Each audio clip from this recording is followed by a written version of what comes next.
É mais do que uma entrevista, é menos do que um debate. É uma conversa com contraditório, em que no fim é mesmo a opinião do convidado que interessa. É um debate em que eu perco sempre. O Perguntar Não Ofende é um podcast assinado por mim, Daniel Oliveira, o que não faz chorar. Quase sempre sobre política, às vezes sobre coisas realmente interessantes. Pode subscrever e seguir o Perguntar Não Ofende em Apple Podcasts, Spotify ou qualquer plataforma de podcasts que utilize no seu telemóvel ou computador. Também pode ouvi-lo sempre em expresso.pt/podcasts.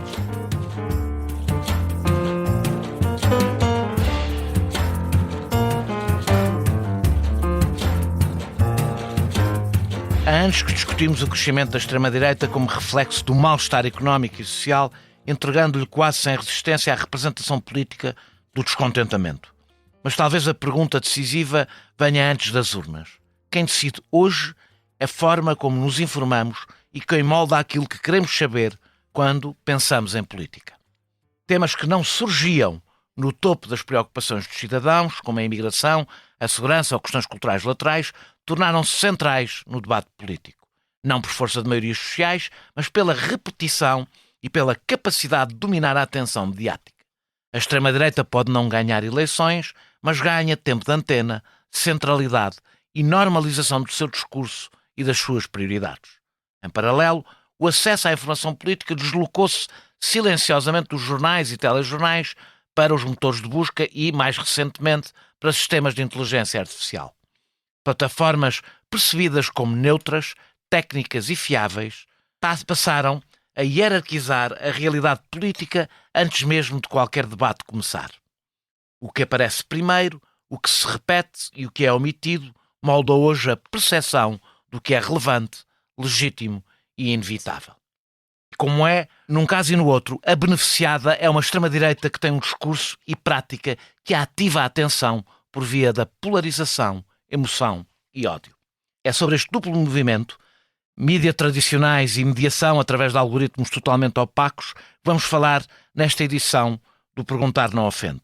A minha convidada, que aqui está pela segunda vez, é Joana Gonçalves de Sá, licenciada em Engenharia Física Tecnológica pelo Instituto Superior Técnico e doutorada em Biologia de Sistemas pela ITQB Nova, com tese desenvolvida na Universidade de Harvard. Investigadora nas áreas de sistemas digitais, algoritmos e inteligência artificial, é coautora, com Iris Damião, Paulo Almeida, Pedro Magalhães, entre outros, de 2 estudos recentes que analisam a relação entre visibilidade mediática, extrema-direita e motores de pesquisa. O primeiro, já publicado, é sobre evidências transnacionais de visibilidade mediática desproporcional da extrema-direita nas eleições europeias de 2024. O segundo, eleições na era dos algoritmos, viés político dos resultados em motores de busca e LLM, será brevemente publicado. São estes 2 trabalhos, especialmente úteis em vésperas de eleições, que concentrarão a nossa atenção ao longo da próxima hora. Olá, eu sou a Cátia Mateus e este é O Céu é o Limite, um podcast onde os líderes das empresas portuguesas conversam sobre o seu percurso profissional, os altos e baixos que enfrentaram ao longo do caminho, as ideias mais ousadas, mas também os erros e fracassos, sempre com uma boa dose de gargalhadas pelo caminho. Junte-se a mim nestas conversas, ouça O Céu é o Limite em expresso.pt ou na sua app de podcasts preferida e deixe-se inspirar. Muito obrigado, Joana, por estares aqui de novo. A última vez foi, penso eu, ainda durante a pandemia, ou no fim da pandemia, penso eu. Portanto, já passaram uns aninhos.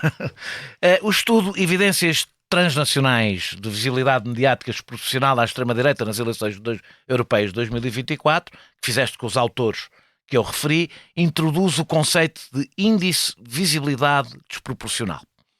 Em termos simples, vocês demonstram que a extrema-direita aparece muito mais nas notícias do que no seu peso nas sondagens ou nas eleições passadas justificaria e até que os seus resultados depois vieram ou não a justificar.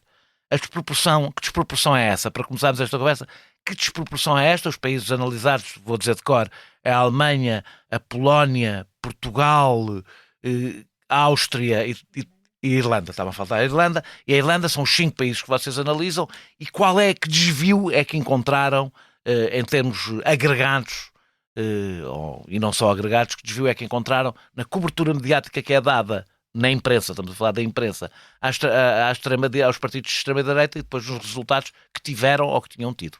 Obrigada eu por o convite para estar aqui e a falar sobre o nosso trabalho que fiz com esses colegas.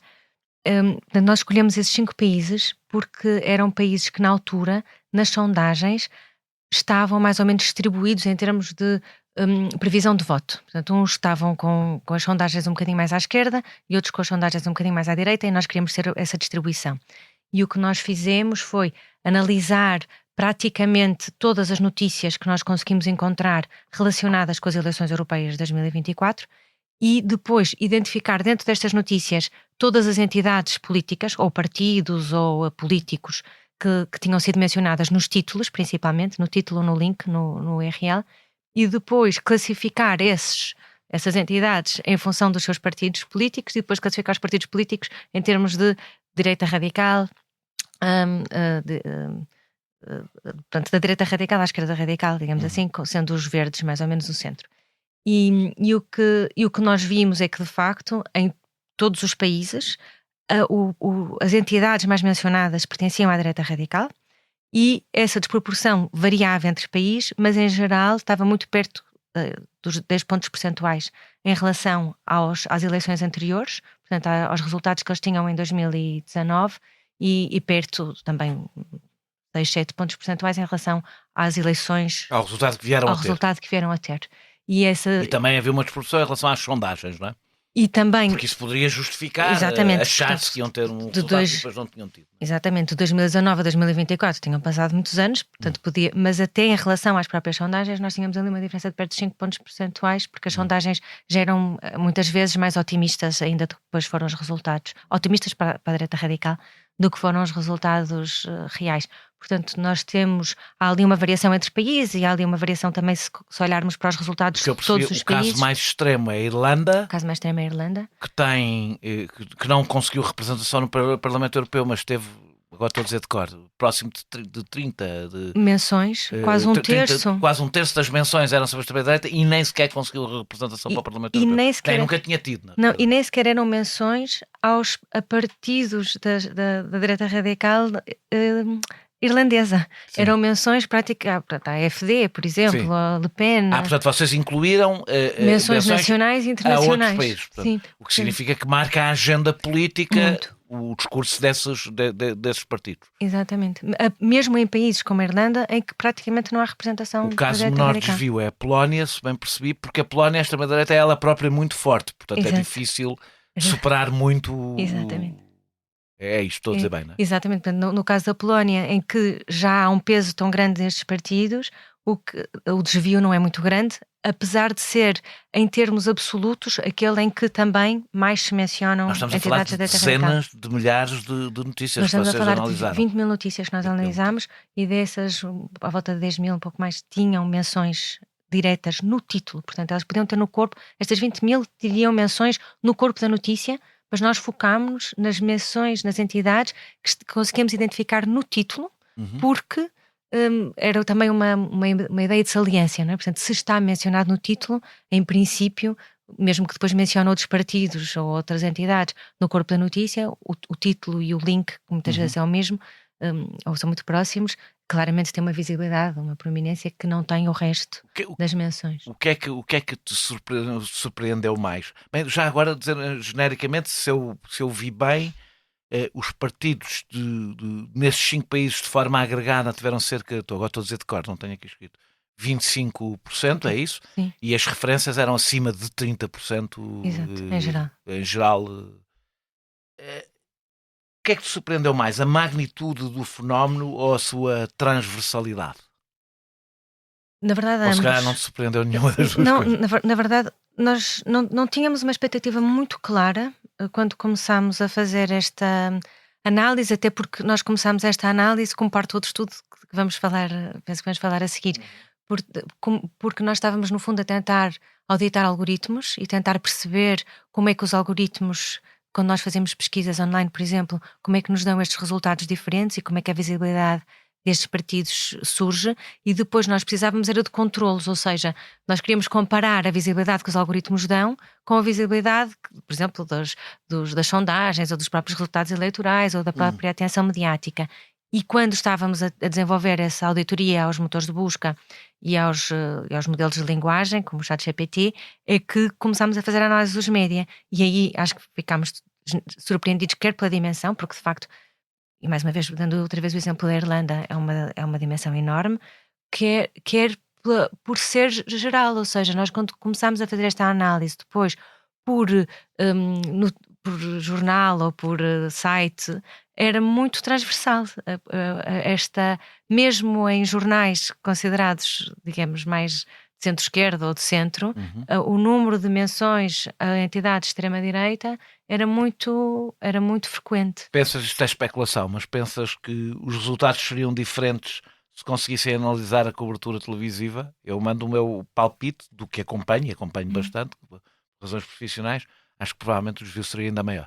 Nós incluímos também, o que nós fizemos notícias online, não é? Nós incluímos notícias online de jornais, rádio e televisão, que muitas vezes acompanham. Portanto, no caso dos jornais é muito normal a mesma notícia que temos online ser, em grande parte, a notícia que vem impressa. E nas televisões também é raro haver uma notícia que não tenha cobertura, uma notícia que passe, por exemplo, nos telejornais, que depois não passe, que não tenha presença online. Mas não é a mesma coisa. Mas neste meio online, que é onde a maioria da população europeia já acede à sua informação, portanto, a maioria já diz que tem informação através de diferentes meios online, de sites, de redes sociais, por aí fora, de facto nós vimos isto e é transversal. Acho que talvez conseguíssemos. Depois a questão de conseguirmos analisar a televisão. Porque eu dou um dado, por exemplo, que é conhecido, o ranking mensal da Marktest, que nos diz há 5 anos, quase todos os meses, André Ventura é o líder partidário com mais tempo de antena na televisão, incluindo quando o Partido Socialista era o principal partido da oposição e todos os meses aparecia à frente do líder do Partido Socialista. Exatamente, normalmente alterna com o Primeiro-Ministro. Normalmente alterna com o Primeiro-Ministro. E depois, é verdade. E depois existem as outras coisas que também são um bocadinho subtis, não é? Que não são tão óbvias e que são difíceis de analisar. Muitas vezes está outra pessoa a falar, mas naquelas imagens de fundo da televisão está a imagem do André Ventura a passar em loop ou ele fazer qualquer coisa. Falta neste estudo de algum trabalho qualitativo, ou seja, por exemplo, isso é um trabalho qualitativo, é difícil Acho que há uma por arrasto apanhar essas pequenas subtilezas É isso, por exemplo, eu lembro na noite eleitoral estava o António José Seguro, que tinha vencido as eleições a falar, e um dos canais estava a dividir, a aparecer o Ventura ao lado, que tinha ficado em segundo e já tinha falado, ainda por cima. Acho que há uma pergunta interessante, que é como é que nós devemos agora aferir o mediatismo, o pluralismo mediático. Havia uma ideia de pluralismo mediático que vinha historicamente do conceito de nós precisarmos de dar atenção a diferentes vozes e muito com medo do controle do Estado, ou de haver só uma televisão, ou de haver só uma rádio. E então a ideia era como é que nós conseguimos garantir que há mais do que um canal informativo, de que há mais do que uma opinião. E isso parece-me, deixou de ser tão relevante, porque agora já não há essa questão de haver um canal controlado pelo Estado. Há muito mais, ou por um grupo privado único, há muito mais a pergunta de o que é que isto quer dizer, de haver pluralismo mediático, o que quer dizer, que atenção é que nós temos de dar. E o extremo é, durante as eleições, que é o tempo de antena, que é exatamente dado ao segundo, o mesmo tempo a todos os partidos, ou a todos os candidatos, mas depois todo o espaço mediático fora disso, em que nós vemos que há enviesamentos e vemos que de facto alguns partidos e algumas figuras têm muito mais presença, não temos de facto boas formas de aferir e de fazer esse controle. Para a extrema-direita ter sobre-representação é preciso alguém ter subrepresentação. Exatamente, e que neste caso o nosso estudo é a chamada esquerda radical. Sim. Que tem subrepresentação. Tem uma forte subrepresentação. Que é engraçado. Porque quem veja as redes sociais diz exatamente o oposto, não é? Que há todo um domina discurso, a comunicação social. Pois, e há todo um discurso de coitadinho, não é? de vitimização, de haver gatekeepers editoriais que não permitem que algumas perspectivas ou que algumas vozes da direita radical cheguem a ter visibilidade. André Ventura diz de muitas facto vezes, não é eu sei verdade. que isto não vai passar. Pois. Diz, cada vez que quer que uma coisa passe. Sim, pois. Diz, eu sei que isto não... E resulta, porque cada vez que ele diz, eu sei que não vai passar, os Passa. jornalistas sentem-se no dever de pôr. Há um jogo mediático que é interessante. É difícil nós percebermos qual é que é o impacto depois no voto. O que existem muitos estudos porque até, por exemplo, uma das críticas que se pode fazer ao nosso trabalho é que nós não olhamos para o tom. Não vemos se há cobertura, mas se a cobertura é positiva ou negativa. Nós vamos falar disso um bocadinho mais à frente. Porque essa parte é bastante importante. O estudo indica que este fenómeno é transnacional. Se o jornalista em Berlim, Paris e Lisboa cometem o mesmo erro, o problema não é a falha de formação ou de pluralismo da imprensa em cada país, mas a gramática, vou utilizar esta expressão, da extrema-direita. O conflito, a ruptura, o insulto. Ou seja, parece que é esta gramática a única que sobrevive num ecossistema digital em que hoje se concentra a informação. A razão da sobre-exposição da extrema-direita é porque a sua linguagem se adequa mais à realidade hoje, redes, comunicação social, que eu não separo, porque acho que as dinâmicas são paralelas. Redes, comunicação social, etc. Eu também acho que as dinâmicas são paralelas, até porque com a passagem da maior parte dos média tradicionais para um mundo online, estão sujeitos ao mesmo tipo de contagem de likes e de contagem de comentários e de interação. Portanto, estão sujeitos ao mesmo tipo de pressão que existe nas redes sociais.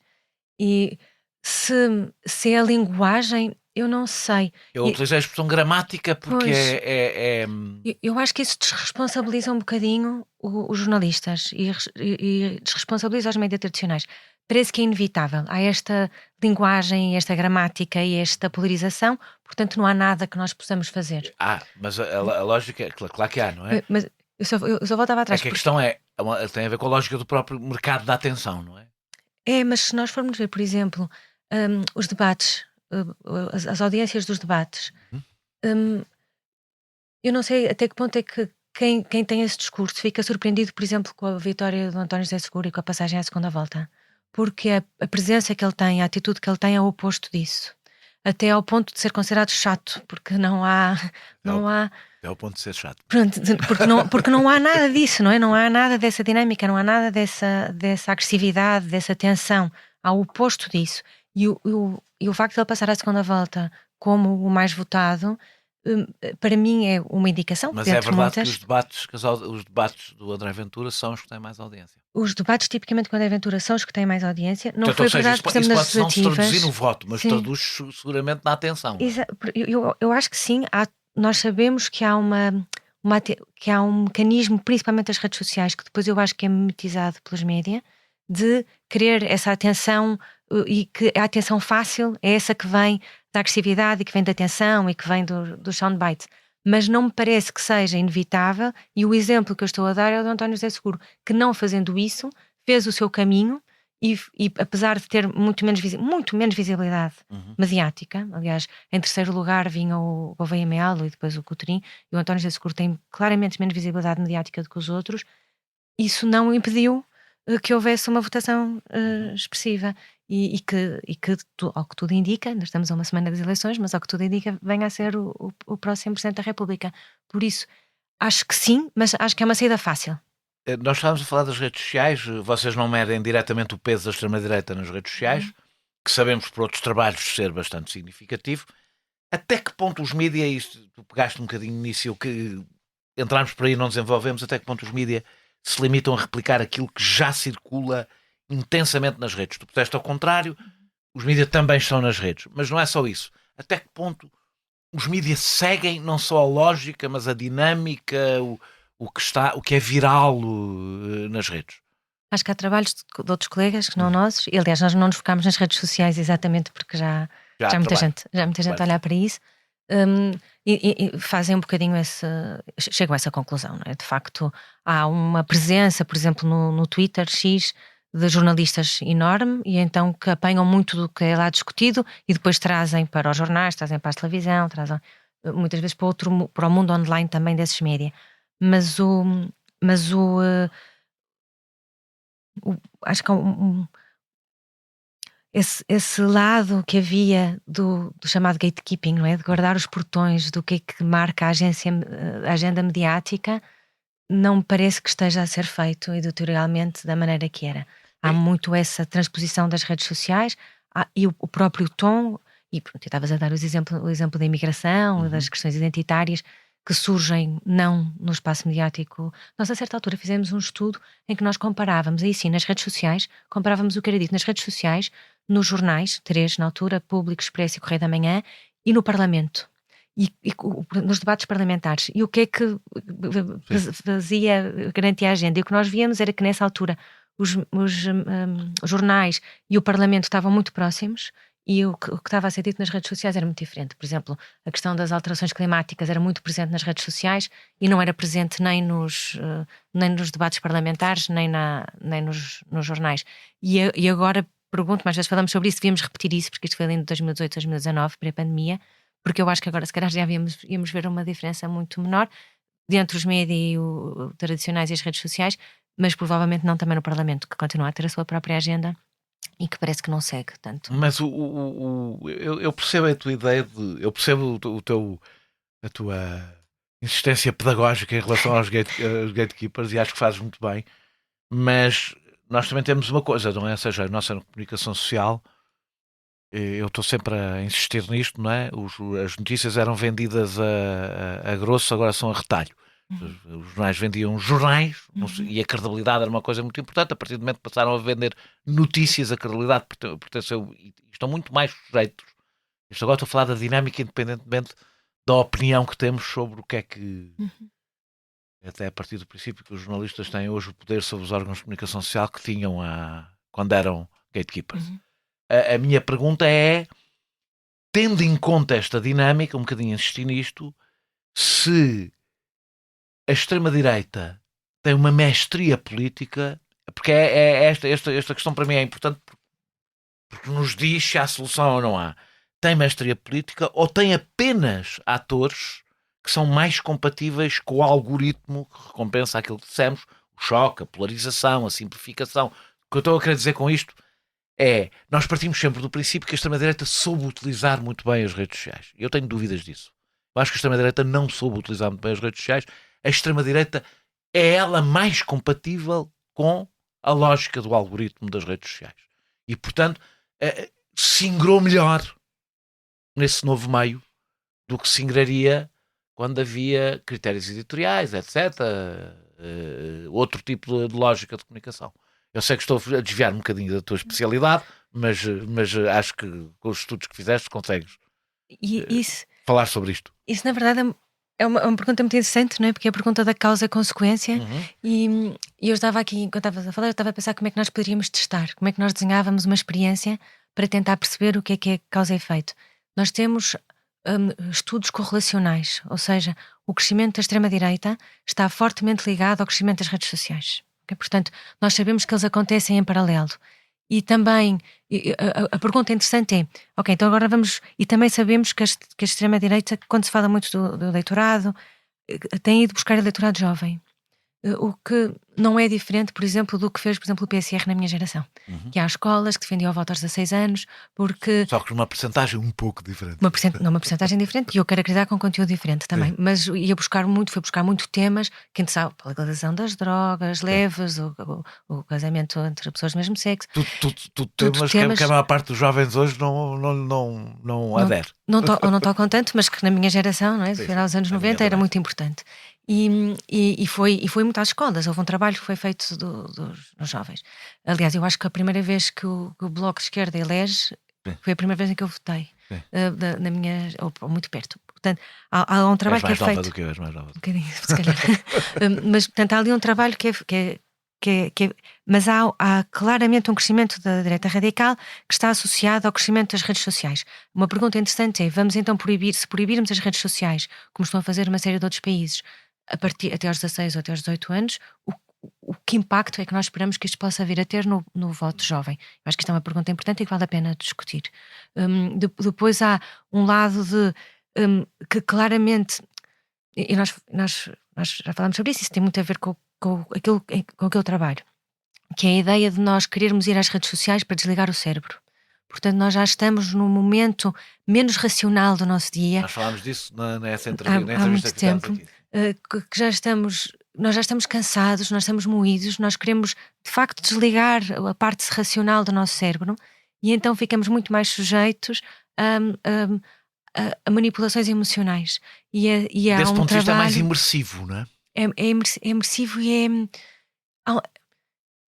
que se nós pensássemos nas redes sociais como sendo um período de lazer, é simpático a ideia de que nós conseguimos quase que desligar do dia-a-dia, dos cansaços, das preocupações e poder estar ali historicamente, sei lá, a ver o que é que os nossos amigos fizeram, o que é que comeram, ver vídeos parvos. Pronto. Quando isso nos torna também muito mais sujeitos à desinformação ou a um certo tipo de discurso, há um lado, é o nosso lado mais infantil, é a altura em que nós estamos mais frágeis e este discurso é um discurso muito, muito pouco polido do ponto de vista político, é muito preto e branco, é tudo muito óbvio e por isso é que se compara com o discurso de café ou com a conversa do taxista, porque não nos permite, não promove uma capacidade de discussão, de pensar nas zonas cinzentas, que é mais uma vez onde é interessante. Nas redes. Isso funciona melhor nas redes porque é tudo curto, porque é tudo muito direto e porque nós estamos lá tipicamente quando queremos estar descansados. São raras as pessoas que vão ativamente às redes sociais para fazer investigação ou para estar, de facto, a ver o que é que se está a passar ali. Eu acho que já começa a haver pessoas, não é para fazer investigação, começa a haver pessoas que acham que estão nas redes para se informarem.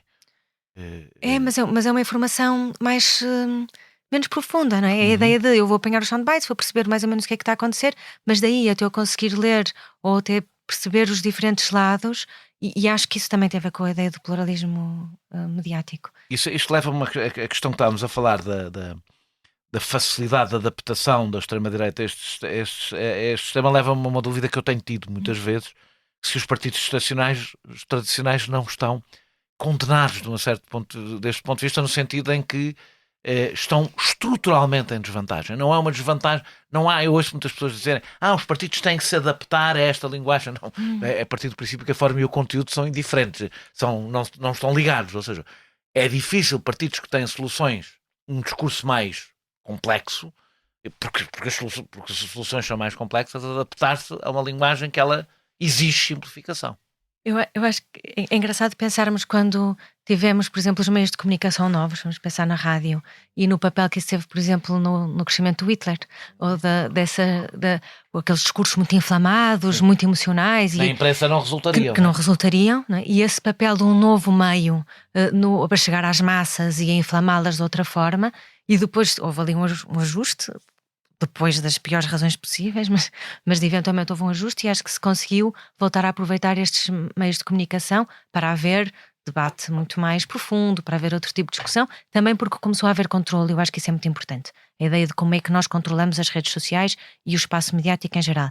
Mas se nós pensarmos no papel da rádio e depois eventualmente também do início da televisão, com outros cuidados, ou como se falava da Fox News nos Estados Unidos e na televisão por cabo, ou depois a seguir os podcasts também da direita radical nos Estados Unidos, há um novo meio, ele é aproveitado tipicamente mais facilmente por este tipo de discurso emocional que chega mais facilmente às pessoas e às massas, e depois penso que tem de haver um ajuste. Quando me dizem que há um livro muito interessante, ele foi escrito antes do Obama, portanto na altura do Bush II, que se chama O Cérebro Político, não sei se está traduzido em português, The Political Brain, de um psicólogo que apanha esse discurso em que dizem, não, neste momento só os republicanos é que vão ganhar, porque eles têm um discurso que é fortemente populista e popular e, portanto, permite, mais popular do que populista na altura, mas que é muito mais atraente.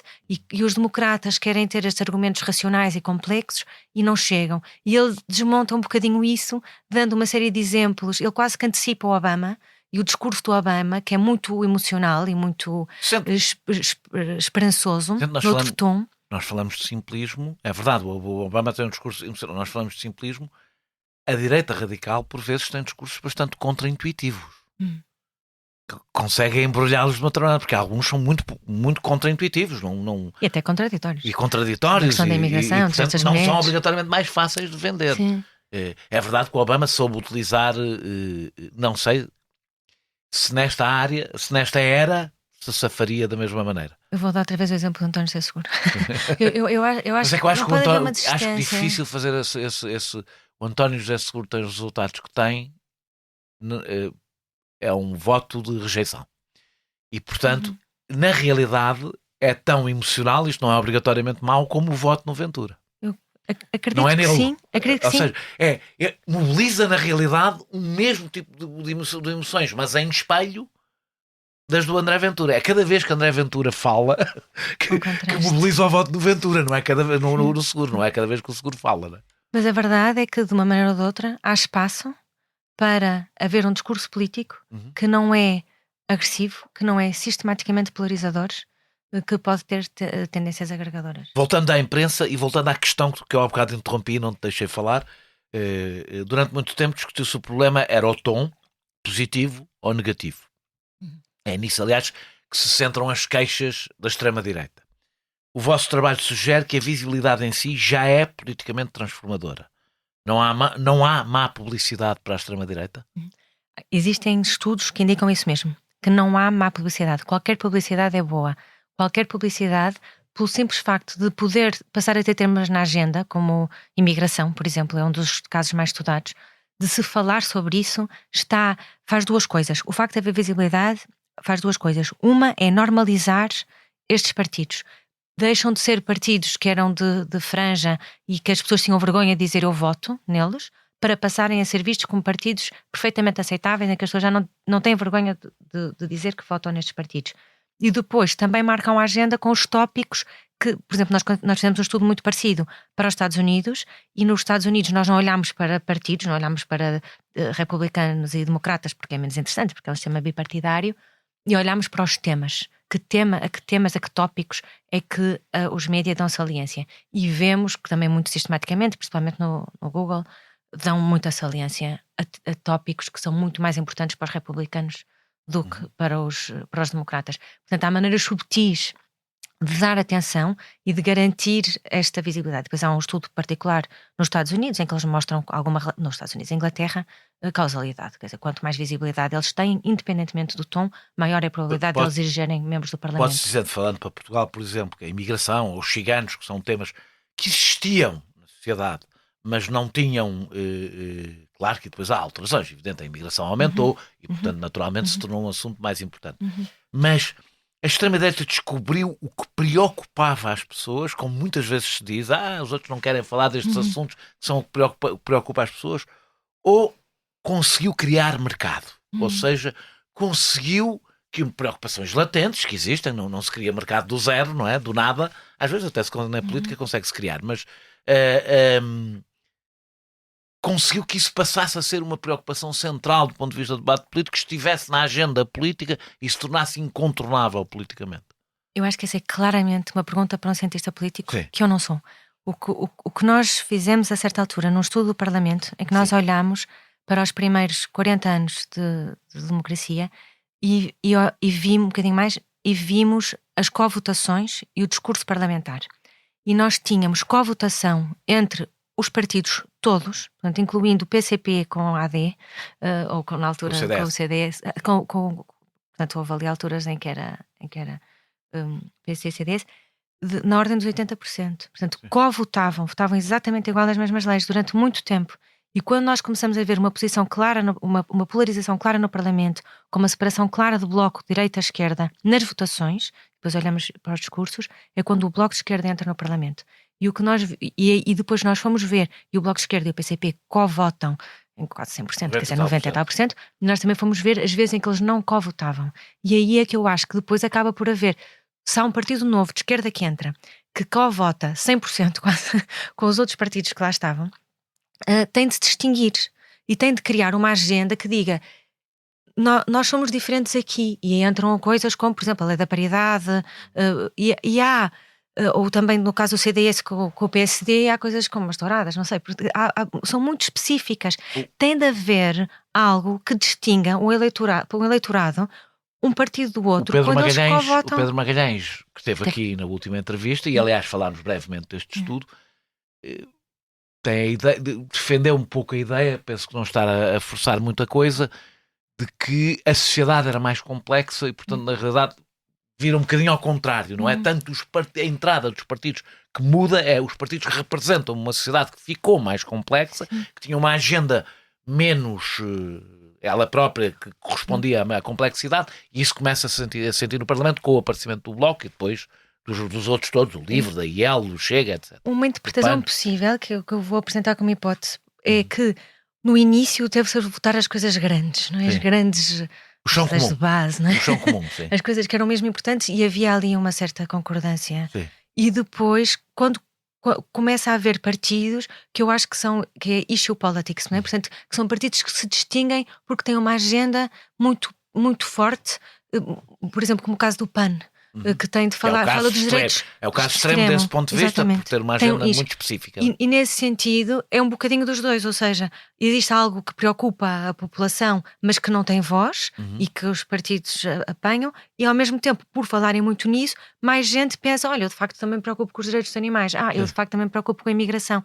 Portanto, eu acho que há aqui Isso passa a ser politicamente determinante quando não era, não é? E quando não é. E, na verdade, porque depois nós vamos ver outra vez as votações no Parlamento. E estes tópicos são votados poucas vezes por ano. Pouquíssimas vezes, não é? Podemos falar de uma espécie de profecia autorrealizável em que a extrema-direita pode não ganhar eleições, mas acaba por ganhar agenda e maior peso para o próximo ciclo eleitoral. Ou seja, se isto funciona como bola de neve. Essa é a pergunta. Se nós estamos permanentemente a aumentar a visibilidade e com isso a aumentar os tópicos, portanto os temas, a agenda que lhes interessa, e com isso ir aumentando também as votações. Isso é a preocupação. Há quem argumente que é dever do jornalismo escrutinar o extremismo e que por isso é normal falar-se mais dele. Nós aqui estamos, aliás, a fazer exatamente isso, num meio de comunicação social. Mas os vossos estudos sugerem que esse escrutínio acaba por servir de propaganda gratuita. É possível escrutinar sem dar palco, ou o jornalismo está preso a este paradoxo sem saída? Eu acho que tem de ser possível escrutinar sem dar palco. Sem dar, quando dizemos chama a dar palco, quem percebe que está a ouvir isto, é sem dar mais palco do que o peso político que essas forças têm. Muito mais do que o peso político que estas forças têm, não é? Portanto, passamos há uma atenção... para os temas, então, se sairmos só da representação dos partidos, imagino que o vosso estudo se pegassem nos 3 ou 4 temas que são fundamentais para a extrema-direita, a disparidade ainda sairia maior. Pois, exatamente. Portanto, quando acho que tem havido esta tentação mediática, eu também conheço muita gente que quando vê alguns líderes partidários na televisão, muda automaticamente de canal, como tentativa de boicote a esse... cansado. Não, mas como tentativa deliberada de boicote, quer dizer, aparece e retira-se a audiência. Mas há muito pouco espaço, não é? Há muito pouco espaço que permita outro tipo de debate, e há esse facilitismo. Portanto, eu acho que é importante, espero que este estudo também ajude a chamar a atenção para isso. Acho que devia haver uma reflexão muito séria, porque já não é uma questão de estamos a dar visibilidade ou não, a saga gatekeeping ou não, é porque é que damos tanta, e porque é que é tão sistemática, e porque é que é tão desproporcional em relação ao peso que tinham há 5 anos. E que, segundo o vosso estudo, o peso que têm. O peso tinham há 5 anos, o peso que têm, e possivelmente, se isto continuar assim, o peso continuará a ter.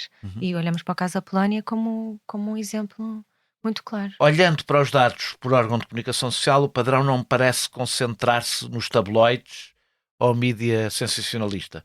Que implicação tem o facto da sobre-representação surgir também nos mídia de referência, tradicionalmente bastiões da promoção do interesse público, face ao interesse do público, que é uma pedagogia que os jornalistas têm permanentemente que fazer no espaço público, interesse do público, não são a mesma coisa. Do interesse do público trata o mercado, do interesse público tratam os jornalistas. A minha pergunta é, quando nem os tabloides escapam a isto, o que é que isto quer dizer? Os jornais tradicionais. Quando nem os jornais tradicionais, os jornais de referência, aquilo que costumam chamar os jornais de referência, escapam a isto, o que é que isso quer dizer? Eu acho que quer dizer que há aqui um problema de edição, não é?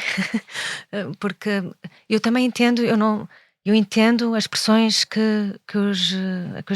os média tradicionais estão sujeitos. Sobretudo em crise, não é? Em crise, a parte toda financeira, eu percebo que as pessoas não compram jornais, eu percebo, quer dizer, eu entendo isso. Não venho aqui dizer como é que deviam fazer o seu trabalho, não me cabe a mim. Cabe, como leitora também cabe. Como leitora, cabe-me escolher aquilo em que eu clico, não é? E escolhe-me, e cabe-me decidir que jornais é que eu assino e que canais é que eu vejo. Eu posso escolher onde é que eu dou a minha atenção. E é importante que haja literacia mediática e que se pense sobre isso. Mas eu acho que eu se calhar tentava voltar outra vez à questão dos jovens, porque é onde está a crescer, é onde este público, é onde estão a ir buscar mais novos eleitores. Foram buscar a abstenção e está a crescer muito nas escolas. É muito assustador quando se vai às escolas ver o tipo de discurso que lá existe e dos jovens. E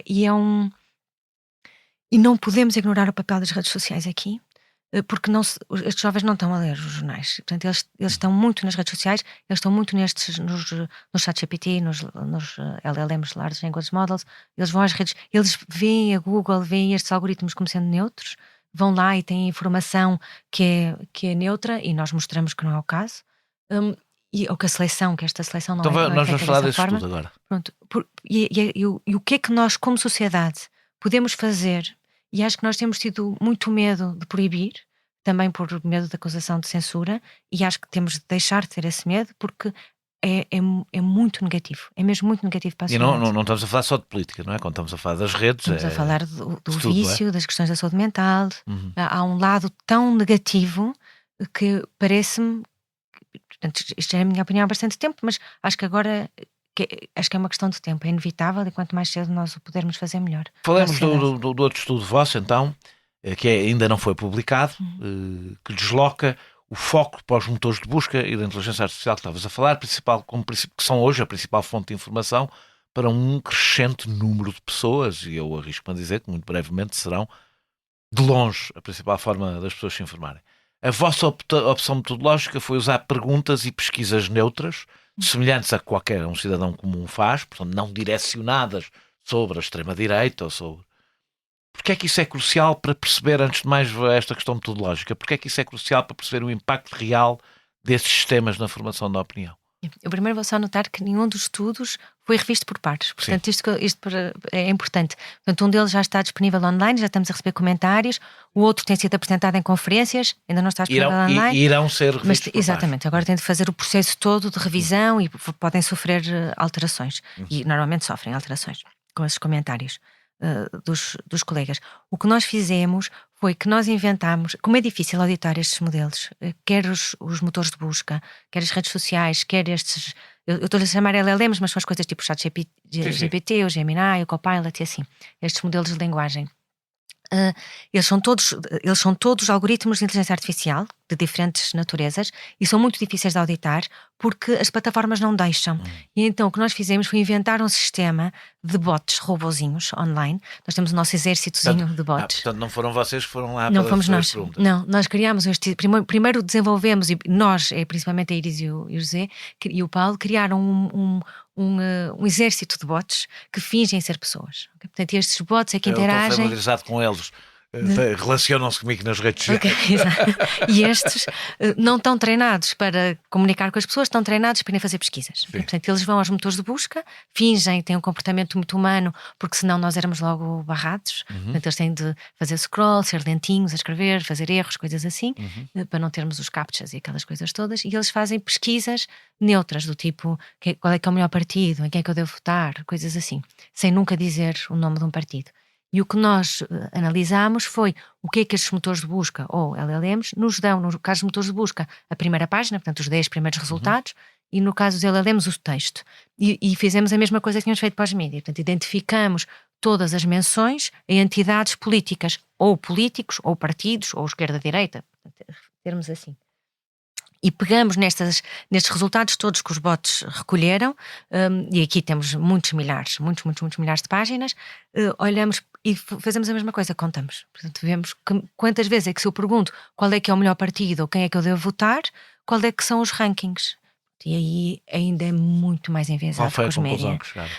Tens números, eu não sei, tu no outro disseste, se me recordo, na imprensa, vou recordar, disseste, portanto, que eram 10 pontos percentuais acima do resultado de 2019, 6 pontos percentuais acima do resultado que vieram a ter em 2024 e 5 pontos percentuais acima das sondagens. Estou só a rever. Aqui tem também números? Sim, no caso do Google, por exemplo, 50%, quase metade de todas as menções são à direita radical.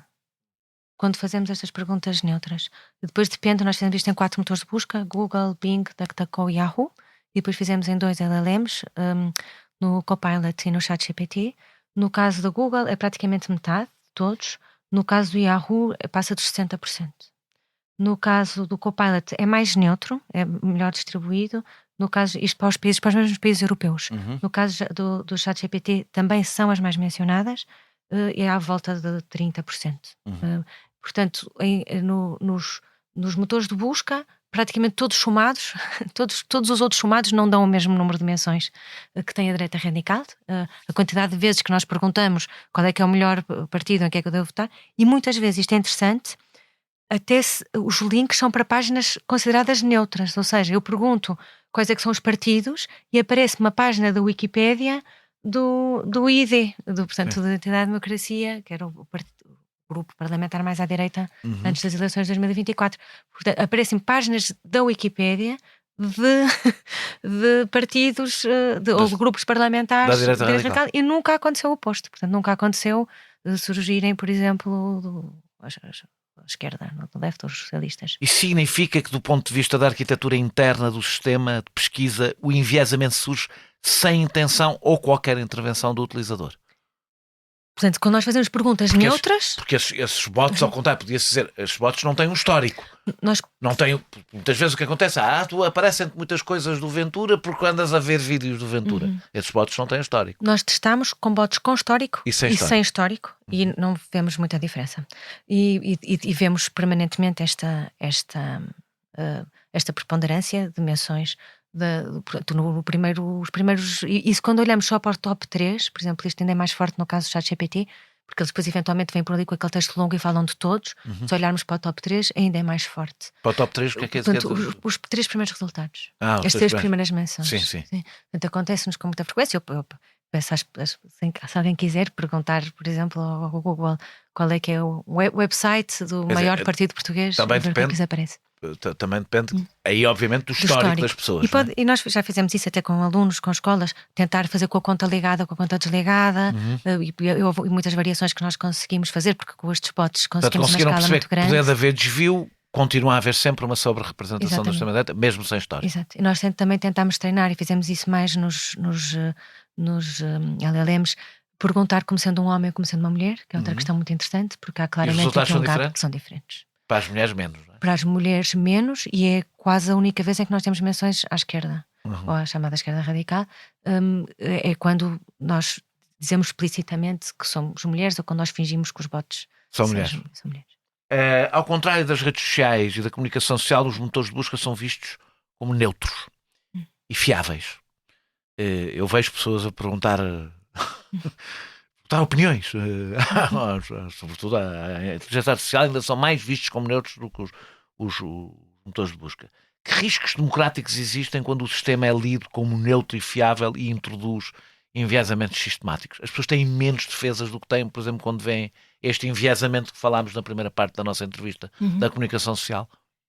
E das redes sociais, não é? Porque as pessoas já têm muita noção ou a ideia de que as redes sociais, que o que vem no seu feed é personalizado, mas continuam a achar que o Google é neutro. E daí nós também queremos fazer este estudo. E então o ChatGPT acham que é totalmente... A inteligência artificial, eu acho mesmo que as pessoas acham que é a coisa mais neutra que existe. Eu outro dia vi na televisão um rapaz dizer, na primeira volta, na voto antecipada, dizer que tinha perguntado ao ChatGPT em quem devia votar, tendo em conta as suas ideias políticas. Pois, Ninguém lhe ocorre perguntar isto a um jornalista, não é? Pois, eu acho que existe a ideia de que... Existe a ideia também de que alucinam e de que têm as chamadas alucinações e que dão erros. Mas a ideia de que não são manipulados. E nós... E aqui são claramente manipulados e são claramente manipuláveis. Como? Mas são manipulados como? Porque há várias formas, e aqui, mais uma vez, para mim é a questão fundamental. A questão fundamental é o que é que nós podemos fazer em relação a isto, não é? E como é que entra o papel da regulação e do legislador neste processo. Neste caso, eles são treinados com dados, ou seja, há dados, no caso dos... Em todos os casos eles são treinados com dados, mas estes modelos, e todos eles são de inteligência artificial, nós chamamos a generativa aos LLMs e assim, mas a Google também é um modelo de inteligência artificial, ou as redes sociais também, que são treinados com dados diferentes, sistemas de recomendação e assim.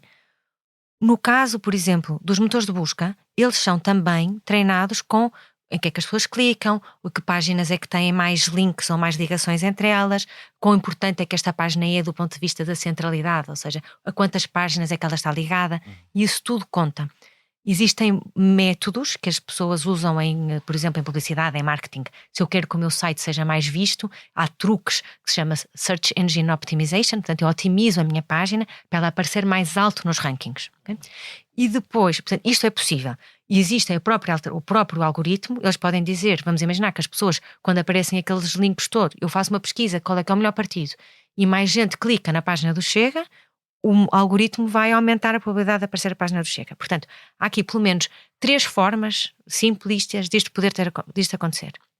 Uma é as pessoas clicam mais, ok? Ou as pessoas procuram mais por estas páginas e o algoritmo por simplesmente aprende aquilo e dá-lhes mais valor. A outra é poder haver uma manipulação, eu agora estou a falar dos motores de busca, já passo para os LLMs, é poder haver uma manipulação em que eu faço este jogo, não é? Portanto, eu trabalho com as minhas páginas, com a maneira como as pessoas fazem a pesquisa, para a minha página aparecer em cima, à frente.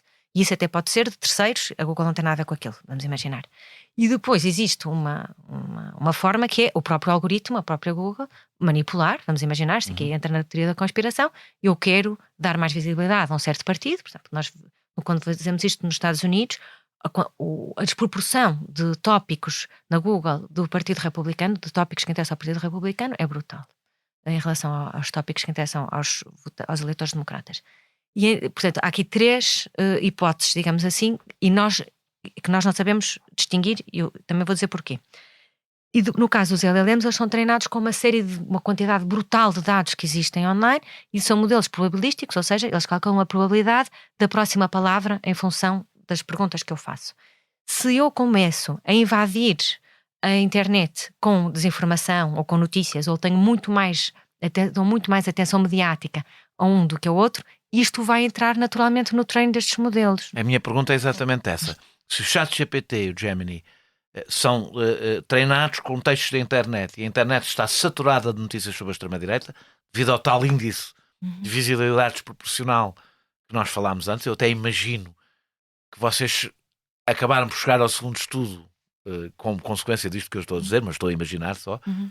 A inteligência artificial, sobretudo essa, está condenada a ser um eco amplificado do desequilíbrio informativo pré-existente.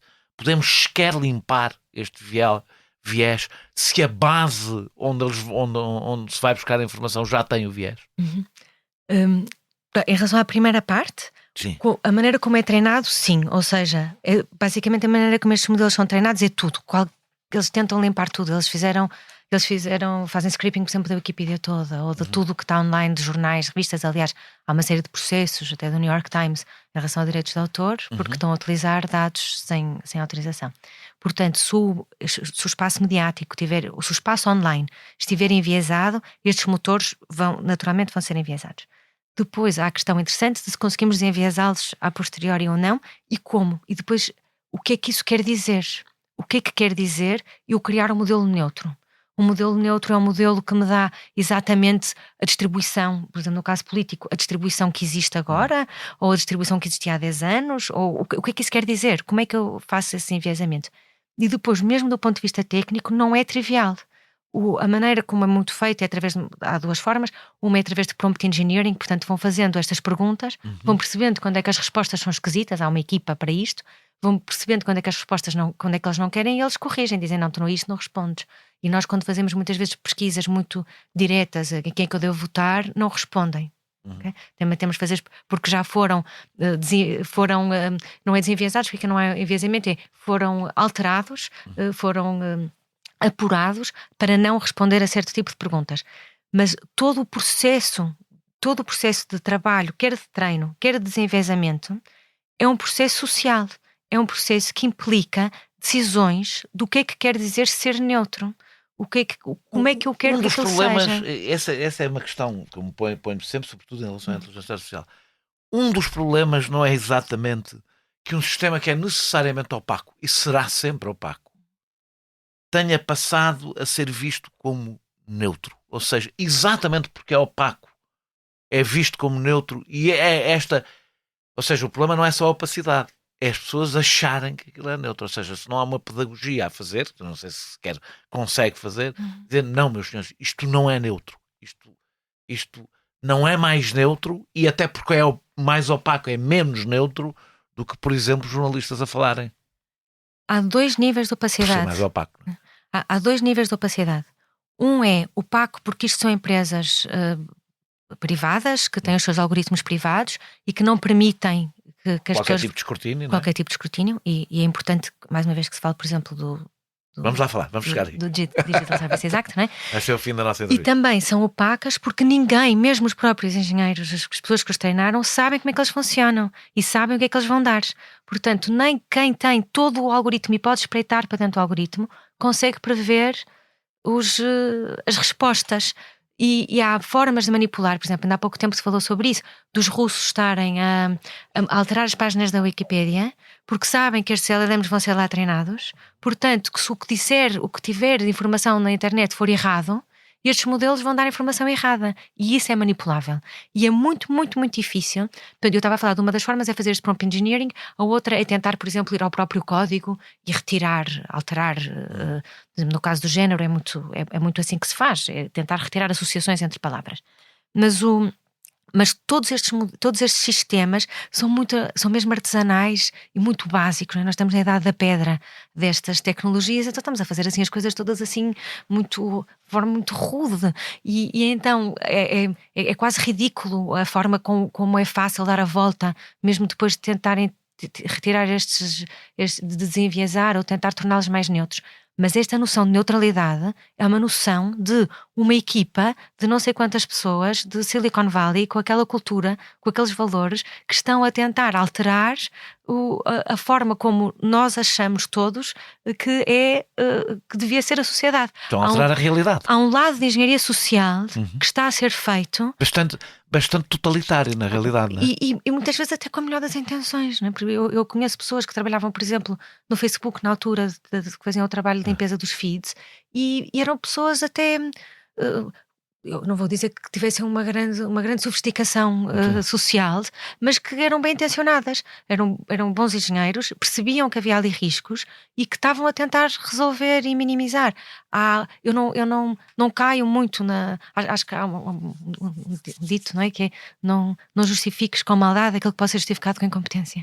E eu acho que a maior parte das vezes é só incompetência porque... Ou excesso de poder. Excesso de poder, excesso de noção dos riscos, é isso, é uma falta de sofisticação política ou social que não conseguem, e nisso eu acho que as escolas de engenharia têm uma responsabilidade muito grande, porque estavam a formar engenheiros e agora estão a formar engenheiros sociais, e sem se aperceberem, sem que os jovens podem fazer todo um curso de engenharia informática, ou entrar nas consultoras, entrar no Estado, entrar nestas empresas, sem terem uma cadeira obrigatória por exemplo, de ética, de questões deontológicas e éticas. Sim. Podemos estar a assistir à passagem de um modelo de mediação jornalística para um modelo de mediação algorítmica, onde a hierarquização da informação é feita por critérios editoriais, já não é feita por critérios editoriais explícitos. O jornalismo como gatekeeper, que tu falaste há pouco, do interesse público, está a ser substituído por uma ditadura do que é mais partilhável e pesquisável, quase sempre o mais polémico, polarizado, odioso. Ou seja, nós estamos a assistir a uma total inversão do que era critérios de relevância que terá, isso é esta parte, a segunda, a última parte, não precisas de responder, efeitos políticos profundíssimos e até do que somos enquanto humanidade. Eu acho que ainda vai ficar pior. Eu saiu um artigo agora há pouquíssimo tempo. E eu acho que é um daqueles artigos que muda ele não teve muita visibilidade, pelo menos eu não o tenho visto, Mas eu li aquele Já artigo. o vou ler. Sim, eu li aquele artigo e tenho andado a pensar imenso sobre isso, até já pensei em escrever alguma coisa. Portanto, o que este artigo fez foi, o que eles fizeram, saiu numa das maiores revistas, Science. O que eles fizeram foi que eles criaram um bot como os nossos, mas este bot também tem uma inteligência artificial, um LLM, um generativo, e eles, o que eles fazem é que eles alteram em tempo real, sem que as pessoas se apercebam, o feed das redes sociais, ok? Portanto, eu não sei se têm ouvido muita gente a dizer que o problema, eu quero ter as redes sociais, o problema é que não sou eu não faço a curadoria. Eles lá, o Google, ou o Twitter, o Facebook, fazem a curadoria e eu vejo o que eles querem No que eu Facebook, veja. metade do que me aparece são coisas que evidentemente não me interessam. Pronto, e anúncios, né? Tipo, Não, já nem sequer estou a falar dos anúncios, até o Facebook politicamente. morreu, São não é? evidentemente páginas Pois, e o TikTok que é uma não me coisa- interessam. E então, há muito este discurso de Não há nós- histórico nenhum que justifique estarem ali. Pronto. E o TikTok, acho que também houve um estudo que diz que em três pessoas que procurem por qualquer coisa que seja mais ou menos da direita moderada, do género, não sei, uma igreja, a que horas é que é a hora da missa, estão a três vídeos da direita radical. Portanto, mas existe, tem havido muito este discurso, até cá em Portugal, tenho ouvido pessoas a dizer que o problema é que nós não podemos fazer curadoria das nossas próprias redes sociais. Portanto, vamos imaginar que eu queria que o Guardian fizesse a curadoria das minhas redes sociais, portanto eu só vejo, o Guardian faz o meu feed, não é? No fundo edita para eu ver as notícias que foram vetadas ou analisadas por um jornalista ou por um grupo jornalístico ou por alguém.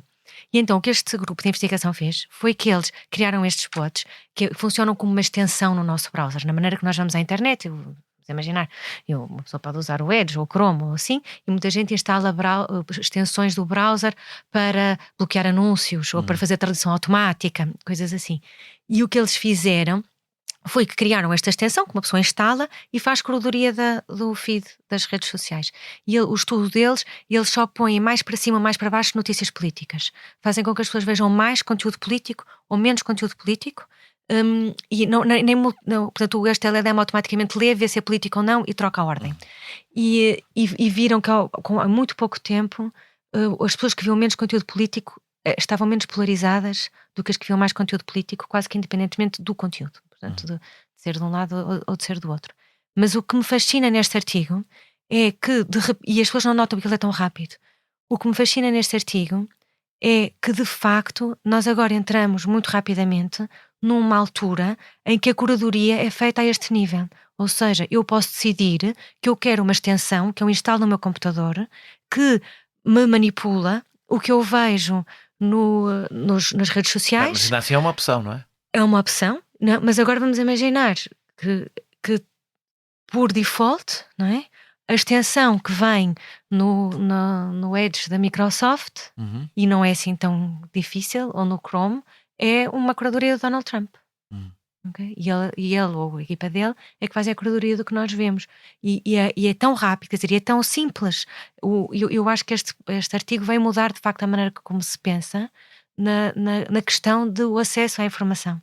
Porque parece-me que é uma questão, passa para online, como estavas a dizer, passa para haver esta curadoria e este gatekeeping que é feito, que é algorítmico, que não é claro e que pode haver um lado muito deliberado que nós escolhemos ver a realidade da CMTV a toda a hora. Eu brinco muito a dizer que o meu vizinho da frente que vê CMTV não vive na mesma Lisboa, não vive no mesmo prédio que eu vivo. Porque eu vivo numa Lisboa que é segura e em que eu deixo os meus filhos andarem de transportes públicos, né? E o meu vizinho vive numa Lisboa em que quer dizer, há ataques a toda a hora, que os imigrantes fazem as coisas mais escabrosas. Portanto, nós vivemos em cidades diferentes, mesmo vivendo no mesmo prédio. E isto a uma escala... Esta questão de poder haver esta curadoria tão fina. Tão fina, sim. Tão fina, não é? Nós, antes, quando eu era miúda, nós víamos todos o mesmo telejornal porque só havia um, e víamos todos a mesma telenovela porque só havia uma, e havia um espaço comum de partilha em que discutíamos as mesmas coisas. Eu uma vez escrevi isso e as pessoas ficaram muito indignadas porque parecia que eu estava a defender uma televisão única, não estava só a dizer... Eu percebo o risco de dizer isto, não é? E mais uma vez eu acho que tento voltar a pensar o que é que é o pluralismo mediático. Aliás, o exemplo das telenovelas, nós víamos as mesmas telenovelas. Eu outro dia estava a brincar a dizer que acho que a última coisa que foi comum em que se reconhece, os mais novos reconhecem, os mais velhos reconhecem, é uma coisa do início dos anos 2000, que é o Pokémon. que é quase o último. Vê-se que és mais nova do que eu, porque o Pokémon para mim também já não é. Não, mas se vires o símbolo, Sim, se vires sim, o sei símbolo, que é, sabes sei o que que é. é. Como reconhecível. Como reconhecível. A música que muitos deles ouvem é a música do final dos anos 90, dos anos 2000, que foi antes de haver esta micro bolhas em que se consegue ver e que não existem referências de figuras comuns depois disto, não é? Nós estamos a Depois falar dos da últimos bolha 25 e anos. eu tinha a minha próxima pergunta e última antes de passarmos agora para uma fase mais final da entrevista. O vosso estudo indica que os modelos de linguagem são um pouco mais equilibrados, mas que o chat GPT mais equilibrados que os motores de busca. Que o chat GPT ainda sobre-representa a extrema-direita. A minha pergunta é, sendo as ferramentas, isso tem a ver com aquilo que tu estavas a dizer agora, sendo as ferramentas de pesquisa do futuro, portanto, a inteligência artificial, se calhar estou a fazer um disparate, mas parece-me que são as ferramentas de pesquisa que vão ser mais usadas no futuro, estas, as LMM. Corremos o risco de passar das nossas bolhas, dessas bolhas que tu estás a falar, que existem nas redes sociais, ou em canais de televisão hiper específicos, para uma realidade ainda mais artificial e, curiosamente, mais uniforme. Ou seja, andarmos para trás de novo nesse sentido, para haver uma maior uniformização, mas de uma forma bastante artificial e mais manipulada e mais opaca do que era, por exemplo, quando tínhamos uma televisão pública, um único canal de televisão, havia manipulação, eu ainda sou do tempo, lembro-me bem, havia manipulação, havia uma realidade que não existia na televisão, que era o que a maior parte das pessoas viam, mas apesar de tudo aquilo não parecia neutro.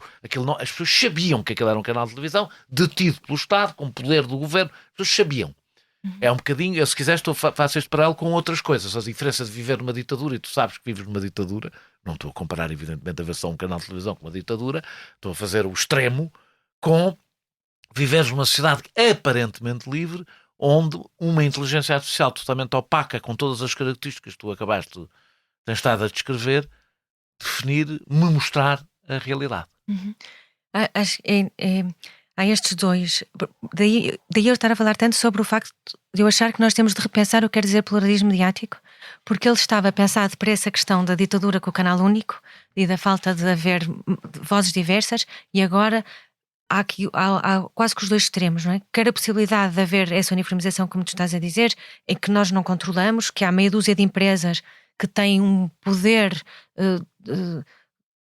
desmesurado em relação e opaco. E não têm sido escrutinadas e têm de ser, e o lado de poder haver uma fragmentação enorme em que cada um está na sua bolha e cada um vê o mundo que quer. Que é o que vemos nas redes. Que é o que podemos ver nas redes.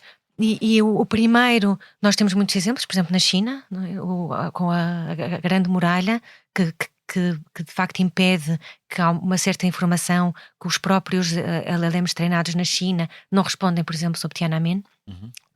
E aí é uma junção das duas, não é? Portanto, ter um Estado totalitário que controla imensa informação e que tem estas ferramentas de inteligência artificial, de redes sociais, que são fortemente controladas por um Estado.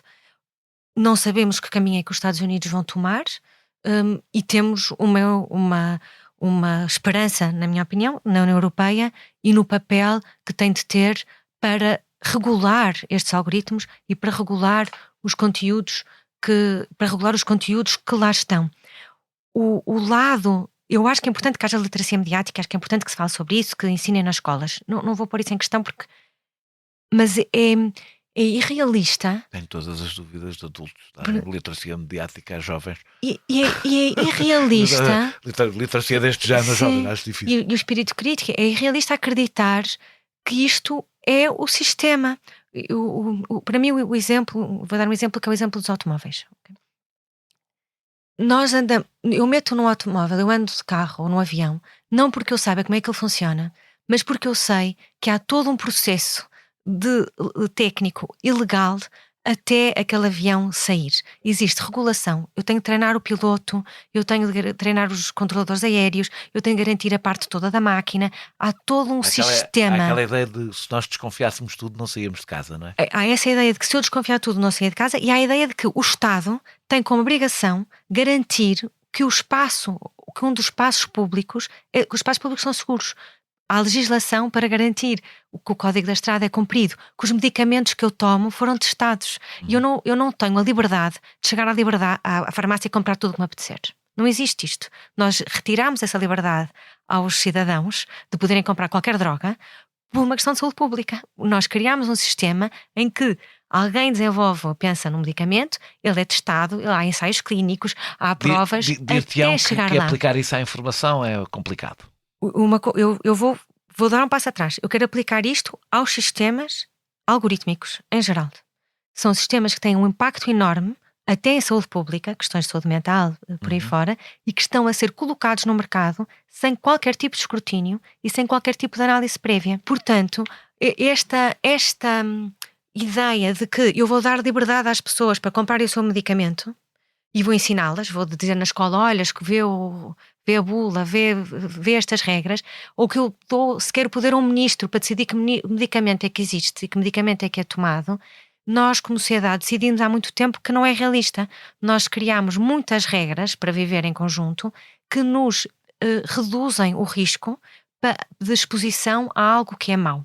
E eu estou mesmo convencida que é uma questão de tempo até se perceber de forma clara que temos de fazer a mesma coisa em relação aos algoritmos. Deixa-me dizer-te que és bastante otimista do meu ponto de vista, mas então vou-te fazer a pergunta seguinte e vamos lá chegar. Tens vindo a defender exatamente a necessidade de auditorias independentes e da aplicação do Digital Service Act, do DSA, da União Europeia. Estamos preparados para regular sistemas que nem sequer compreendemos totalmente e num contexto em que estas plataformas evoluem mais depressa do que o enquadramento legal? Ou seja, isso que tu estás a propor é fazível? Sim e não. Quando se pensa... Há um passo no Digital Services Act, no DSA, no Regulamento dos Serviços Digitais, que conceptualmente é fundamental, que é, deixa de ver as plataformas, as redes sociais, o Google, como sendo neutros, ou seja, são só transmissores, são só canais, e passa a vê-los como os gatekeepers, passa a vê-los como responsáveis pelo que ali está. Eu defendi uma coisa se calhar bastante absurda, hoje com a inteligência artificial isso não é possível, que era a solução para as redes, era só dizer isto, vocês são editores, portanto são responsáveis são criminalmente responsáveis por tudo o que é publicado. E que isso mudaria radicalmente. Com a inteligência artificial já é muito mais difícil. Não é? O DSA diz isso, e são os dois, e são todos inteligência artificial, não é? O DSA diz isso, o DSA diz, vocês são responsáveis pelo que está aqui. E o DSA identifica 4 riscos sistémicos para as democracias europeias. Um deles é, por exemplo, a desinformação ou a questão da interferência eleitoral. E então, se o conteúdo que lá está, se o que lá está pode afetar ou pode interferir ou pode causar estes 4 riscos, as plataformas são responsáveis. E então obriga quer as plataformas a fazerem auditorias independentes, elas próprias, a si próprias, a dizer, olha, e foi isto que eu identifiquei, são estas coisas e por aí fora. Tem de permitir que a União Europeia vá lá e que audite, e tem de permitir que os investigadores façam este tipo de coisas que nós estamos a fazer. Este tipo de coisas que nós fizemos com os bots, é que nós queremos o nosso exércitozinho, eles vão lá pesquisar e depois nós queremos saber porquê. Aquelas 3 hipóteses. Será que é o algoritmo? Será que é a maneira como são treinados? Será que é a maneira como são desenviesados? Nós agora, com o DSA, temos direito a dizer, nós temos aqui evidência de que isto está a afetar ou pode afetar a democracia europeia, vocês estão a dar dados enviesados, portanto, nós queremos perceber porquê, queremos ir ao algoritmo e entender porquê. Este passo, se nós temos agora todas as ferramentas para chegar lá e auditar, não, mas ao darmos este primeiro passo de assumir que são responsáveis, nós... de os responsabilizarmos, nós vamos ter de criar os mecanismos. Eu dou outra vez o exemplo da primeira Revolução Industrial. Quando diziam às pessoas não há nada a fazer em relação às crianças nas minas, e elas têm de estar nas minas e vão morrer à fome, ou as minas são demasiado pequenas e nunca nenhum adulto vai caber lá, tivemos primeiro de mudar a mentalidade e dizer não, isto não é aceitável. E depois vamos criar os filtros. E depois vamos criar a fiscalização. Agora a minha pergunta é, num contexto em que as Big Techs se alinham politicamente com Trump, e os Estados Unidos ameaçam a União Europeia sempre que ela tenta regular as Big Tech. Há força e instrumentos reais para proteger os cidadãos da desinformação e do ódio online? Ou seja, agora é uma pergunta mais política, se quiser. E para mim é das perguntas mais importantes que nós temos de nos fazer neste momento.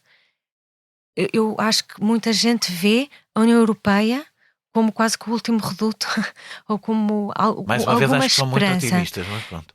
Pois, e eu acho que toda a gente, eu fiz parte de um piloto coordenado pela União Europeia para tentar ajudar a implementar este artigo do Regulamento dos Serviços Digitais e interagir com as plataformas, e tivemos uma série de reuniões com os nossos coordenadores, com a maneira como Portugal está a fazer isto. Há todo um...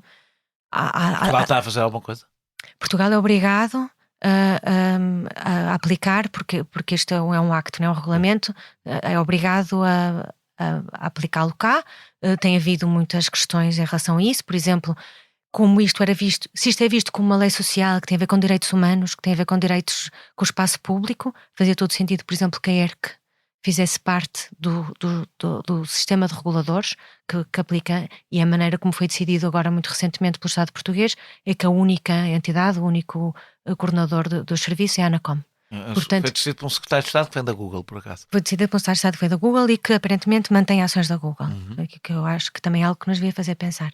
Mas portanto, a maneira como Portugal está a ver isto não é a maneira como a União Europeia vê, está a ver isto de um ponto de vista técnico, tecnológico, de regulação das tecnológicas e entrega só à ANACOM. A própria União Europeia, a Comissão, vê isto como uma legislação que tem um impacto social e político muito grande, portanto, que as questões fundamentais são o que é o conteúdo que lá está. E sentes que há capacidade política da União Europeia para resistir à brutal pressão para que isso não aconteça, porque não haja o escrutínio? Acho que é importante que tenhamos noção de que está a haver uma brutal pressão, porque não sei como, é uma legislação fundamental e praticamente não se fala sobre isto. A ideia de que a União Europeia tem de garantir, se a União Europeia cede aqui, nós estamos no fundo a dizer, desistimos de poder ter algum controlo sobre estes algoritmos todos que estão cada vez mais a controlar as nossas vidas. Se há algo em que eu acho que nós, cidadãos, porque não acho que isso venha, por exemplo, do nosso governo, portanto, que nós, cidadãos, devíamos estar a fazer uma forte pressão à União Europeia, é como é que nós vamos regular o conteúdo que lá está. Alguns países, Austrália, França, vários países nórdicos, já estão a proibir as redes sociais para menores de 16 anos. É um passo pequeno, mas é importante. Sem dúvida. Da mesma forma que defendo que as crianças não deviam beber. E da mesma forma que defendo que as crianças não deviam jogar. Independentemente do conteúdo, dinheiro, claro. Jogar dinheiro, independentemente do conteúdo, é muitíssimo viciante, não é? Portanto, é um hit de dopamina, é um vício enorme, e nós dizermos às crianças, eu acho genuinamente que nós falhámos a uma geração. Acho que esta geração em que nós nos estávamos a perceber do que isto estava a fazer, acho que a minha geração tem de fazer meia-culpa em relação à geração que agora tem... que é adolescente e que tem 20 e poucos. Felizmente é a tua, já não é a minha, que a minha pois, tem. Eu sou da geração é a geração de alguns filhos, dos meus, não é? Em que nós, no fundo, lhes demos, eu agora vou dar um exemplo muito radical, não é? Mas nós dávamos-lhes vodka todos os dias de manhã e dizíamos, só bebes um shot, não é? E esperávamos que elas fossem capazes de controlar o tempo que passavam. E não só elas não são capazes de controlar, como depois se sentem mal, não é? Porque não são capazes de controlar porque não estão, evidentemente, preparadas porque não para controlar. É possível, exatamente, porque o cérebro ainda não se... Até para os adultos é horrível, para as crianças ainda não se desenvolveu esse ponto. Portanto, nós damos algo que é fortemente eficiente para as mãos, dizemos que vocês é que têm de ter autocontrole e autorregulação, quando nós não faríamos com outra coisa igualmente eficiente, e depois criamos toda uma geração que se sente fraca. E eu acho que para mim é o efeito mais pernicioso. É alguém que sente que não consegue resistir ao TikTok, como é que se sente capaz de resistir à ditadura? Pensas que nas empresas, mas sobretudo no Estado, há uma espécie de tecno-deslumbramento? Uma ligeireza para aplicar, por exemplo, a inteligência artificial no INEM ou no Fisco, foram exemplos que tu deste, sem cautelas perante empresas que controlam cada vez mais a dimensão da nossa vida? Portanto, nós estávamos a falar das opções individuais, agora é o que é que será o nosso Estado. Não, nem sequer falo das empresas. Imagino que tu não és contra a utilização da inteligência artificial na administração pública. Não sou. E tenho tido, na semana passada estive a promover um encontro de inteligência artificial na administração pública. Já não é uma questão de se vamos fazer ou não, é uma questão de como. E aqui agora, se calhar, até faltava um bocadinho quase à discussão que estávamos a ter no início de não haver sofisticação de pensamento. E isso é mais um exemplo de uma superficialidade na maneira como as coisas são feitas. Eu acho que esse tecnodeslumbramento vem, grosso modo, claro, que não estou a falar de pessoas independentes, individuais, de uma dificuldade de ver as subtilezas. Na realidade é prima direita da recusa da tecnologia, não é? De um lado, quer um, quer outro, sim, não é? Quer o tecnodeslumbramento, quer a recusa total, não permitem as perguntas importantes, que é o como é que vamos fazer. quando eu digo que nós temos um governo tecnodeslumbrado, eu acho que há uma ideia de que a inteligência artificial vai entrar na administração pública ou vai entrar em todo lado e resolve os problemas todos, sem se aperceberem dos riscos que ela acarreta. Vou dar um exemplo, porque o governo da Holanda, a certa altura, implementou um algoritmo para tentar identificar fraude na Segurança Social. Portanto, pessoas que estavam a receber benefícios da Segurança Social sem terem direito a estes benefícios. É o tipo de aplicação que parece, isto era uma maravilha, porque é automático, vêm os ficheiros todos. E então o algoritmo identificava um risco, dizia esta pessoa, em princípio há uma grande probabilidade desta pessoa estar a fugir ou estar a receber benefícios quando não devia, e depois identificavam estas famílias, iam falar com estas famílias e faziam-nas devolver todo o dinheiro que tinham recebido. Pronto, e depois o que se descobriu muito tempo depois do algoritmo estar em funcionamento é que o algoritmo era a definição de xenófobo. Ou seja, identificava com muito maior probabilidade famílias que tivessem apelidos não holandeses. Famílias imigrantes tipicamente pobres. Porquê é que tinha esse viés? Porquê? Há aqui várias razões e, entretanto, houve uma série de estudos sobre isto. Mas, primeiro, era mais provável que houvesse de facto erros. E é fácil de entender isto. Uma família que é imigrante e pobre tem mais dificuldade em preencher um papel técnico em holandês. Portanto, era mais fácil. E estes modelos são muito, mais uma vez, são muito básicos. Portanto, eles apanham assim aquelas coisas que nós chamamos a fruta que cai mais baixa, a fruta que é fácil de apanhar. E então este tipo de erros de preenchimento, muitas vezes erros honestos, quer dizer, não era deliberado, não havia ali uma fraude, as pessoas tinham direito àqueles benefícios, mas de facto, quando iam identificar e olhar e fazer um escrutínio muito cuidado daquelas folhas, iam identificar ali qualquer coisa. E porque é fácil. Aliás, eu sendo portuguesa e tendo uma literacia da alfabetização mais alta que a média, eu tenho muita faculdade em preencher os papéis dos impostos, não é? Portanto, ou muitos outros papéis destes técnicos. Que outros façam por mim. Porque é uma linguagem muito críptica, portanto, aumenta, no fundo, a probabilidade de haver ali um erro. E como estes modelos são treinados com base nos outros erros que já foram identificados, vão sempre identificar aqueles que são fáceis. Portanto, no fundo, é muito fácil identificar erros de famílias. Tendem a afunilar, não é? Tendem a afunilar e tendem a ir aos casos mais flagrantes. Mais fáceis, e depois, de facto, havia ali erros, por muitas vezes preenchimento. Muitas vezes as pessoas tinham. Aliás, depois aquilo foi dramático. Houve suicídios, divórcios, pessoas que tiveram de devolver milhares de euros que tinham direito, portanto, benefícios que tinham direito.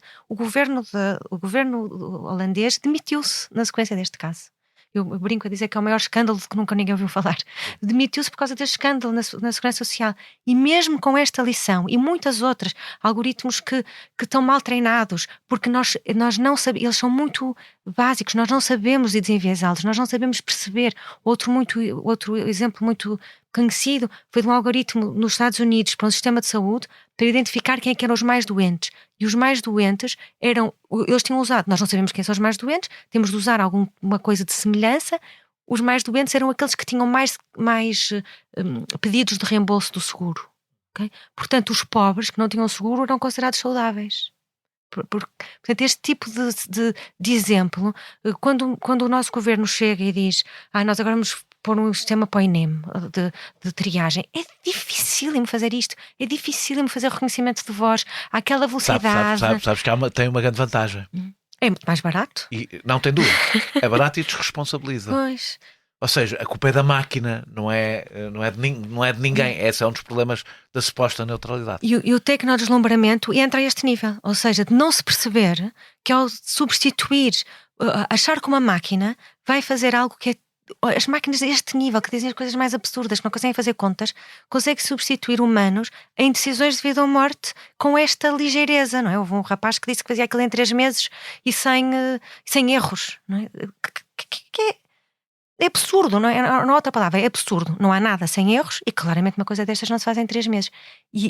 Então juntam-se aqui 2 coisas preocupantes. Por um lado, haver uma pressão muito grande das plataformas, destas grandes empresas a dizer que querem implementar e que querem entrar nesse novo mercado. Querem entrar num mercado porque é muito dinheiro e são muitos dados e dados privados dos cidadãos, dados muito sensíveis. Essa é outra questão, dar a essas empresas acesso a dados muito sensíveis dos cidadãos. E que está a acontecer de uma maneira cega, e por outro lado um governo que não está preparado porque não tem informação. Eu, só para terminar, volto ao exemplo dos medicamentos.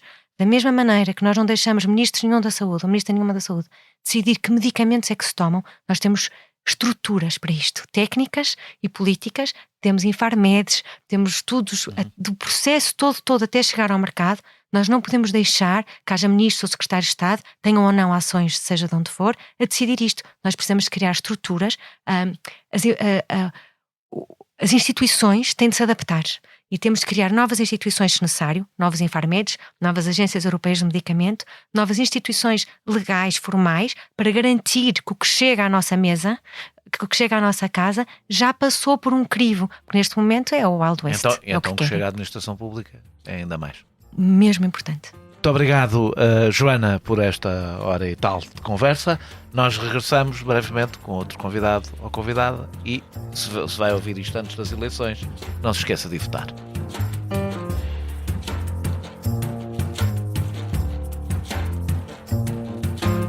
Este episódio teve a produção e edição de João Martins, música de Mário Lajinha, grafismo de Tiago Pereira Santos a partir de ilustração de Vera Tavares.